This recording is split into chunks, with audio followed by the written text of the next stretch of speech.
At 2:01 a.m. on January 3rd, 2026, the sound of rotor blades cut through the darkness above Caracas. Within minutes, American helicopters settled onto secured ground zones across the capital. By 2:31 a.m., Nicolas Maduro was no longer the president of Venezuela. He was in custody, and in the hours that followed, control over oil reserves valued at approximately $17.3 trillion quietly shifted hands.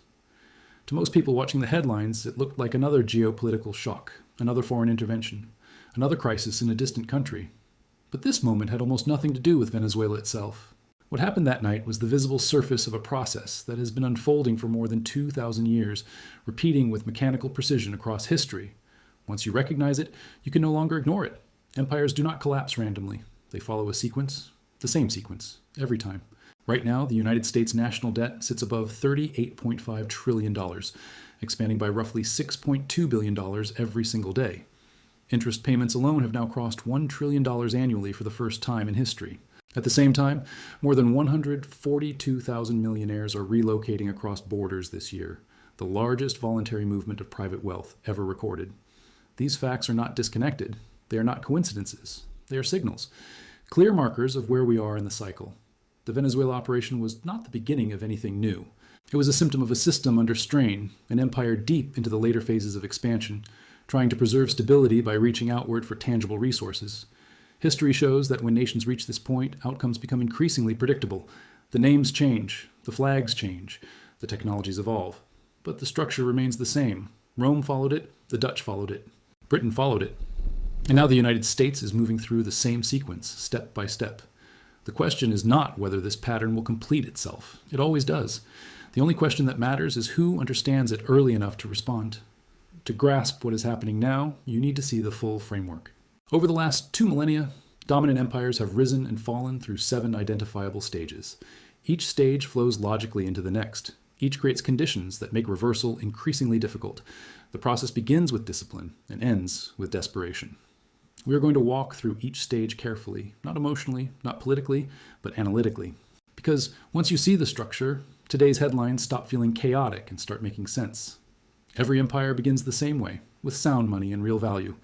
In the first stage, currency is anchored to something tangible. Gold, silver, land, or other hard assets provide trust.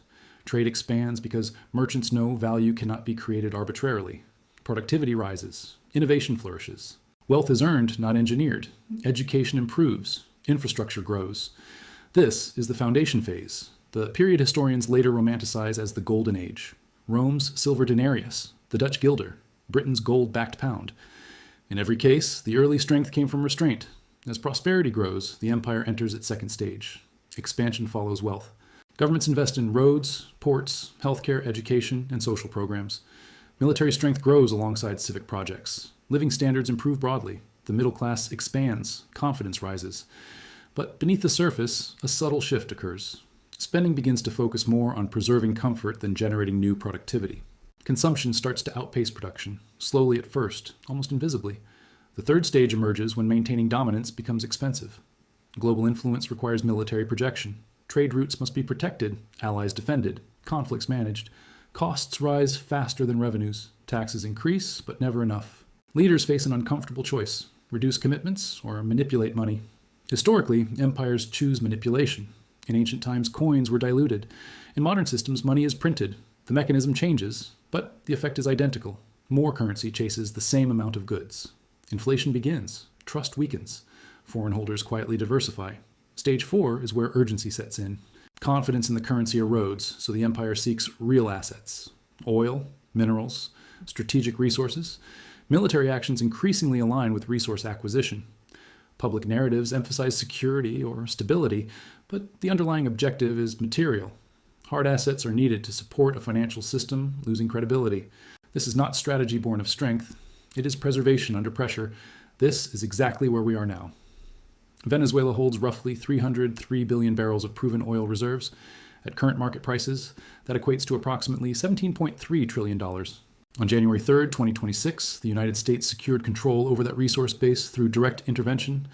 This was not accidental. It was textbook stage 4 behavior, consistent with every historical precedent. What makes this stage dangerous is that it does not solve the problem. It only delays it. Resource grabs buy time, not stability. The underlying imbalance remains. And while attention focuses outward, internal pressures accelerate. Inflation becomes visible, savings lose purchasing power, wealth gaps widen, social cohesion weakens. Political extremes gain traction, foreign governments reduce exposure, reserve status begins to fracture. This is the turning point, and history tells us exactly what comes next. As stage 4 unfolds, the consequences begin surfacing in everyday life rather than abstract charts. This is when the system's stress becomes impossible to hide. Prices rise not on spreadsheets, but in grocery aisles. Rent climbs faster than wages. Energy costs fluctuate violently. The middle class feels compressed from both sides. This transition marks the entrance into stage 5, the loss of confidence phase, where belief in the system weakens long before the system itself breaks. Confidence, once lost, is almost impossible to restore. At this point in the cycle, the population does not need economic theory to understand what is happening. They feel it. Savings that once represented security now erode quietly. Fixed incomes lose relevance. Pensions stretch thinner each year. Those closest to asset ownership adapt. Those dependent on currency do not. The divide grows sharper. Trust between social groups deteriorates. Political rhetoric intensifies. Blame becomes a currency of its own. These dynamics are not new. They are signatures. Rome experienced them. The Dutch lived through them. Britain endured them. Each time, the same pressures surfaced, expressed through different cultural lenses. During stage 5, international behavior shifts decisively. Foreign governments stop merely hedging and begin repositioning. Reserve diversification accelerates. Gold holdings rise. Bilateral trade agreements bypass the dominant currency. These moves are rarely announced loudly. They are executed quietly, methodically, often years before crisis becomes visible to the public. Reserve currency status does not vanish overnight. It erodes gradually, then suddenly. The privilege that once allowed deficits without consequence begins to weaken. Today, these signals are measurable.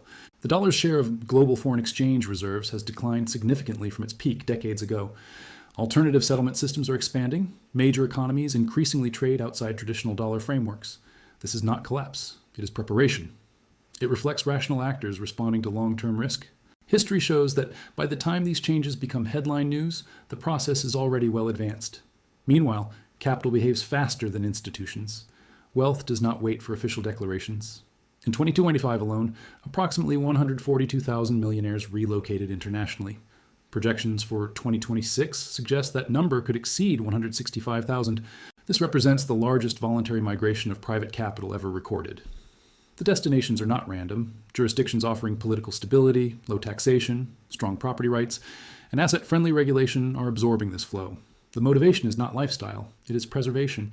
Capital flight is not an act of panic. It is an act of foresight. Historically, when empires approach late-stage decline, governments respond by restricting movement. Capital controls, exit taxes, wealth taxes, and asset seizures become politically acceptable under the justification of fairness or necessity. Those who move early avoid these constraints. Those who wait often cannot move at all. As confidence weakens externally and internally, the system enters stage 6, fiscal dominance. This is the most dangerous point before collapse. At this stage, debt has grown so large that interest payments consume an unsustainable share of government revenue. Monetary policy loses independence. Central banks are no longer free to act purely on inflation or employment. They must act to keep government solvent. The debt dictates policy, not the other way around. The mathematics here are unforgiving. When debt reaches this scale, raising interest rates to fight inflation makes the debt unpayable. Keeping rates low to service the debt destroys purchasing power. There is no neutral option. This trap has captured every late-stage empire. Once entered, exit becomes impossible without structural reset. In January 2026, former Federal Reserve Chair Janet Yellen publicly warned that the preconditions for fiscal dominance were strengthening. Translated into plain language, this means the system is approaching a point where monetary tools can no longer stabilize outcomes. Investors sense this. Bond markets price it in. Volatility increases. Confidence erodes further. This feedback loop accelerates the transition toward the final stage. Stage 7 is collapse and reset. It always arrives eventually, sometimes through hyperinflation, sometimes through default, occasionally through a combination of both. The form varies. The result does not. Currency loses credibility. Savings denominated in that currency evaporate. Contracts are rewritten. The financial system restructures. Political consequences follow economic ones. New rules emerge from crisis. This is the moment of the great wealth transfer. Not because wealth disappears, but because it moves. Value stored in failing currency systems is destroyed. Value stored in tangible assets, productive capacity, and scarce resources survives and often multiplies relative to the collapsing unit of account. This transfer is not moral or immoral. It is mechanical. It rewards positioning, not intention. History provides clarity here. In Rome, those who held land and gold endured. Those who held debased denarius did not. In the Netherlands, gold preserved purchasing power as the guilder fell. In Britain, diversification into dollars and hard assets protected wealth during sterling's decline. Each case confirms the same principle. The medium matters. To understand why this always happens, we need to examine real historical examples in detail. Not summaries, not myths, evidence. The Roman Empire provides the clearest blueprint. At its height, Rome was an engineering marvel. 50,000 miles of roads, aqueducts still standing today, legal systems that shaped modern law, trade networks spanning continents. The denarius functioned as the global reserve currency of its era. In 64 AD, under Emperor Nero, the denarius contained roughly 94% silver. It represented real value. But Rome was expensive. Military expansion across 3 continents required constant funding. Gradual debasement followed. By 100 AD, silver content dropped. By 200 AD, it was halved. Then acceleration set in. By 265 AD, silver content fell below 1%. Prices exploded. Soldiers demanded higher pay to compensate for worthless coins. Emperor Caracalla raised military wages by 50% simply to maintain loyalty. Administrative costs soared. Tax burdens increased, trade collapsed, confidence vanished. The currency failed long before the empire officially fell. By 476 AD, Western Rome ceased to exist, but the economic collapse had already completed the transfer. The lesson is precise. Currency failure precedes political collapse, not the other way around. And once the process begins, it does not reverse. After Rome, history did not change its script. It simply changed its setting. Centuries later, the same cycle reappeared in Northern Europe, carried by ships instead of legions. The Dutch Empire rose not through conquest, but through commerce. In the 17th century, the Netherlands became the beating heart of global trade. Amsterdam replaced Rome as the financial center of its age. The Dutch guilder emerged as the world's first modern reserve currency, trusted across continents because it represented discipline, transparency, and real value. The Dutch Golden Age was built on productivity. Shipbuilding, navigation, finance, and trade networks generated enormous wealth. The Dutch East India Company became the most valuable corporation in human history, worth an estimated $7.9 trillion in today's terms. Capital flowed through Amsterdam. Innovation flourished. Living standards rose. This was stage 1 and stage 2 in perfect form. Sound money followed by expansion and prosperity. But maintaining dominance carried hidden costs. Colonial possessions required defense. Naval fleets demanded constant funding. Trade routes needed protection. As competition intensified, military spending increased, debt accumulated. By the early 18th century, the Dutch Republic was overextended. Internal divisions deepened. Conflicts between provinces, social classes, and political factions weakened cohesion. These were not isolated issues. They were classic late-stage signals. Stage 4 arrived disguised as conflict. In 1780, the Fourth Anglo-Dutch War erupted. Britain, a rising power, directly challenged Dutch dominance. British forces attacked Dutch shipping and strangled trade routes. Other rivals followed. The war lasted 4 years. The outcome was decisive. The Dutch economy collapsed under the strain. Debt became unmanageable. Financial markets unraveled. The guilder lost its reserve currency status. Wealth migrated from Dutch holders to British holders. Power shifted. The pattern completed another cycle. What matters is not the war itself, but the conditions that made it unavoidable. Overextension, debt, loss of confidence, resource pressure. Each factor aligned exactly as it had in Rome. And once again, the transition was not instantaneous. It unfolded over years, transferring wealth gradually until the shift became irreversible. Britain followed next, inheriting global dominance as predictably as it would later lose it. At its height, the British Empire controlled roughly 1/4 of the world's landmass. The pound sterling served as the global reserve currency for more than 2 centuries. London became the center of international finance. British ships dominated sea lanes. Trade flowed through imperial channels. The sun never set, and neither did British influence. But by the late 19th century, cracks had formed. The cost of empire exceeded its returns. Wealth inequality widened. Debt increased. Industrial competitors rose. Germany, Japan, and the United States expanded rapidly. Britain began borrowing heavily to maintain its position. Then came World War I. The financial burden was catastrophic. Britain financed the war largely through debt, much of it owed to the United States. By 1918, Britain was no longer a creditor nation. For the first time in centuries, it owed more than it owned. Leaders attempted to preserve the pound's status through policy manipulation and austerity, but the numbers did not cooperate. In 1931, Britain abandoned the gold standard. The pound was devalued. Confidence weakened, but the transition continued slowly. World War II delivered the final blow. Britain emerged victorious militarily, but exhausted financially. At the 1944 Bretton Woods Conference, the shift became official. The United States dollar, backed by 2/3 of the world's gold reserves, replaced the pound as the global reserve currency. Britain attempted to delay the transition through political influence, encouraging Commonwealth nations to hold sterling balances. This slowed but did not stop the process. In 1967, another devaluation erased 14% of the pound's value overnight. For British citizens, the consequences were severe. Savings lost purchasing power, living standards stagnated. Those who had diversified internationally preserved wealth. Those who trusted sterling alone did not. Once again, the pattern held. These three empires differed in culture, technology, and geography, yet their economic trajectories were nearly identical. Each followed the same stages. Each resisted decline. Each delayed the inevitable. Each ultimately transferred wealth to those who anticipated change. Now, apply this framework to the present. The United States emerged from World War II as the dominant global power. In 1944, under the Bretton Woods system, the dollar was pegged to gold at $35 per ounce. Other currencies were pegged to the dollar. America held the majority of global gold reserves. This was sound money. Stage 1 confirmed. The post-war period delivered unprecedented growth. Manufacturing boomed, infrastructure expanded. Social programs developed. Social Security, Medicare, Medicaid, public education, and the interstate highway system transformed society. The middle class grew rapidly. Prosperity was real and broadly shared. This was stage 2, expansion funded by productivity. The shift began with overextension. The Cold War, the Vietnam War, and a growing global military footprint strained finances. By the late 1960s, foreign governments noticed. They began exchanging dollars for gold. Confidence weakened. On August 15, 1971, President Nixon closed the gold window. The dollar became fiat currency, backed only by trust. This was the modern equivalent of coin debasement. Inflation followed. The 1970s saw purchasing power collapse, but the system survived due to a critical intervention. In 1974, the United States negotiated the petrodollar system. Oil would be priced globally in dollars.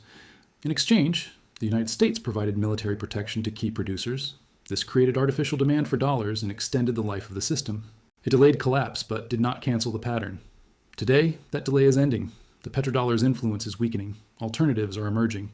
And as history shows, once stage 4 begins, the remaining stages follow with increasing speed. This is where the present moment becomes impossible to ignore. The theoretical framework moves into observable action. Stage 4 is no longer historical analogy. It is current behavior. When an empire begins reaching outward for tangible resources, it signals that internal mechanisms are no longer sufficient. Financial credibility alone can no longer support the system. Hard assets become the last line of reinforcement. Over the past 2 decades, this pattern has repeated with striking consistency. Iraq in 2003 was not only about weapons or security, it sat atop some of the world's largest proven oil reserves. Libya in 2011 held vast energy resources and significant gold reserves. Syria's importance was never its economy, but its strategic positioning across energy corridors. Each intervention followed the same logic: control resources, stabilize leverage, extend dominance. Venezuela fits perfectly into this sequence. With approximately 303 billion barrels of proven oil reserves, Venezuela holds the largest oil reserves on the planet. At current market prices, near $57 per barrel, that resource base is valued at roughly $17.3 trillion. On January 3, 2026, the United States executed Operation Absolute Resolve. Within hours, control of Venezuela's government shifted. President Maduro was detained. The justification emphasized stability, democracy, and security. But the underlying reality was straightforward: control the oil. Public statements reinforced this. President Trump stated clearly that major United States oil companies would enter Venezuela, invest billions, rebuild infrastructure, and begin production.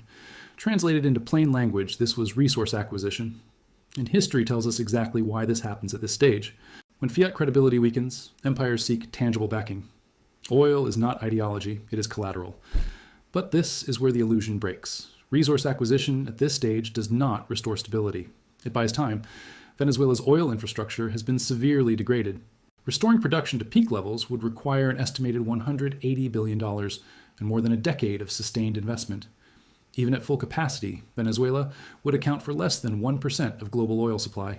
This does not materially change the United States' fiscal trajectory. It patches optics, not math. While attention focuses on external action, internal conditions deteriorate. Inflation becomes embedded, not transitory. Embedded. Wages fail to keep pace with living costs. Savings accounts lose purchasing power year after year. Asset prices inflate faster than incomes, locking younger generations out of ownership. Trust erodes. Social fragmentation increases. These pressures feed political polarization.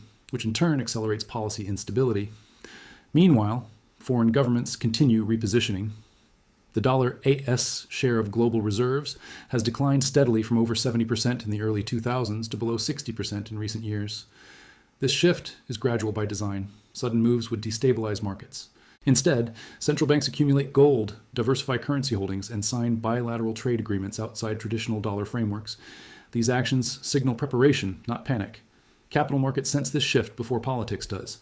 Bond investors demand higher yields to compensate for risk. Volatility increases. Confidence weakens further. This feedback loop marks the approach of fiscal dominance. Debt servicing becomes the primary constraint on policy. The numbers become suffocating. As of early 2026, United States national debt exceeds $38.5 trillion. It grows by more than $6 billion per day. Interest payments now surpass $1 trillion annually, more than the entire defense budget. Projections from the Congressional Budget Office indicate that under current policy, debt could reach 156% of GDP by mid-century. Under alternative scenarios, it could exceed 200%. At this scale, traditional solutions vanish. Spending cuts large enough to matter become politically impossible. Tax increases sufficient to stabilize debt become economically destructive. Growth alone cannot close the gap.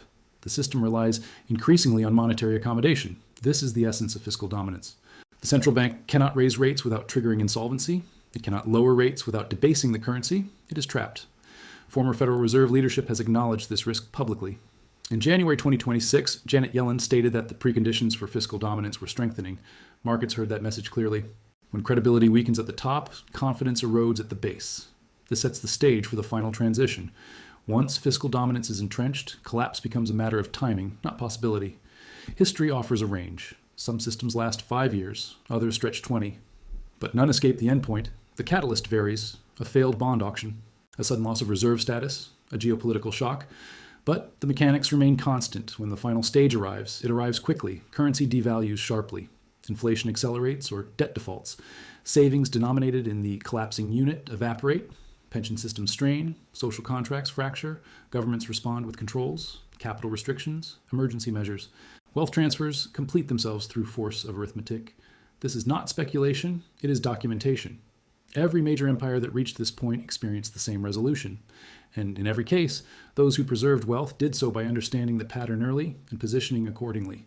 Hard assets survive monetary transitions. Gold, silver, productive land, energy resources, and strategic commodities retain value because they are not liabilities of a failing system. Skills also endure. Individuals who can produce essential services maintain earning power regardless of currency. Networks matter. Communities weather disruption better than isolated actors. This is why wealthy individuals move early. This is why capital migrates before controls appear. It is not fear. It is pattern recognition. The United States is not collapsing tomorrow, but it is not immune to history. It is following it. Stage 4 is visible. Stage 5 is unfolding. Stage 6 is forming. The trajectory is set by mathematics, not politics. And that leads to the final question: what do you do when you can see the cycle before it completes? This is where understanding becomes responsibility. Seeing the pattern without acting on it changes nothing. History does not reward awareness alone. It rewards preparation. The final stage of every empire's cycle forces a choice on those living through it. Not a political choice, not an ideological one, but a structural decision about how and where value is stored. The most common reaction when people encounter this analysis is denial. They say this time is different. They argue that technology will save the system. Artificial intelligence, productivity gains, automation, innovation, and American exceptionalism are offered as shields against history. But history has already tested these arguments. Rome had concrete, aqueducts, advanced engineering, and organizational systems unmatched for centuries. Britain had the Industrial Revolution, steam power, railways, and global manufacturing dominance. Technology did not prevent collapse because the problem was never productivity. The problem was imbalance. When spending persistently exceeds revenue by massive margins, year after year, no amount of innovation can close the gap. To reverse the current trajectory, the United States would require sustained real GDP growth far beyond historical precedent for decades. That has never occurred in a mature economy, and it will not occur now. Mathematics does not bend to optimism. Another argument is reserve currency privilege, the belief that because the dollar is dominant, it cannot fail. History again disagrees. The British pound held reserve status for over 200 years. It still failed. Reserve currency status delays collapse. It magnifies the eventual damage. When reserve currencies weaken, the shock propagates globally, intensifying the wealth transfer rather than preventing it. Some argue that unlimited money printing provides an escape. It does not. Printing currency to pay obligations is not a solution. It is hyperinflation by another name. Wealth is not created. It is redistributed from those who hold the currency to those who issue it first. This mechanism has destroyed savings in Weimar Germany, Zimbabwe, Venezuela, and countless other cases. The scale changes. The outcome does not. The January 3rd, 2026 operation in Venezuela is not the cause of the coming transition. It is evidence of the stage we are in. And when empires reach stage 4, they reach for oil, gold, land, and strategic resources. This is desperation masked as strength. It buys time, but it does not restore balance. If the system were fundamentally stable, such actions would be unnecessary. Based on historical precedent, the likely sequence ahead is visible. In the next 2 to 5 years, expect continued wealth migration, persistent inflation, currency volatility, and rising social tension. In the next 5 to 10 years, expect significant erosion of dollar dominance, potential capital controls, and mounting stress in sovereign debt markets. In the 10 to 25-year range, history suggests a major monetary reset through inflation, default, or restructuring. The exact timing is unknowable. Confidence can break slowly or suddenly. A single failed bond auction, a geopolitical shock, or a loss of reserve status could accelerate the timeline dramatically. But the direction is clear. The cycle does not reverse at this stage. It completes. So what does preparation actually mean? History gives clear guidance. First, diversify away from single currency exposure. Holding all wealth in one unit of account concentrates risk. Multiple currencies, especially those of creditor nations or commodity-backed systems, reduce vulnerability. Second, allocate a portion of wealth to hard assets. Gold and silver have preserved purchasing power through every monetary transition in recorded history. Productive land retains value because it produces regardless of currency. Energy and strategic resources matter because they are foundational to modern economies. Third, invest in skills, specialized, in-demand capabilities. Retain value even when systems change. Healthcare, engineering, agriculture, trades, and essential services remain necessary regardless of monetary regime. During Argentina's repeated currency crises, those with adaptable skills survived. Those dependent on fixed income did not. Fourth, build optionality. Geographic flexibility matters. Second residencies, international accounts, diversified business structures, and global networks provide resilience when controls appear. This is not about abandoning a country. It is about recognizing that governments act in self-interest during crisis, not in the interest of individual savers. Fifth, stay informed. Patterns reveal themselves through indicators. Rising debt service costs, expanding monetary intervention, increasing resource acquisition, capital controls disguised as fairness. These signals are not random. They are milestones in the cycle. The greatest mistake people make is inaction. They absorb the information, acknowledge the logic, and then assume someone else will fix it. That policy will change. That leadership will intervene, that the system will self-correct. History proves otherwise. The Roman citizens believed their empire would endure. The British believed the pound would always dominate. They were wrong. Not because they lacked intelligence, but because they underestimated structural forces. The wealth transfer does not announce itself clearly. It unfolds gradually, then suddenly. By the time collapse is obvious, positioning is no longer possible. Options vanish, controls appear, choices narrow. We are not at the end yet, but we are far past the beginning. The United States is in stage 4, moving through stage 5, with stage 6 emerging visibly. This is not prediction, it is classification. The same classification that would have described Rome in the 3rd century, the Dutch in the late 18th, and Britain in the early 20th. Understanding this does not require fear, it requires clarity. The pattern is absolute, it is repeated for 2,000 years. It is repeating again. The Venezuela operation was a signal, not an anomaly. More will follow. You now face the same decision faced by every generation living at the edge of an empire-esque cycle. Ignore the pattern and trust the system blindly, or recognize it and position with intention. History shows which choice preserves wealth. The transfer is coming. The window is narrowing. The only variable left is preparation.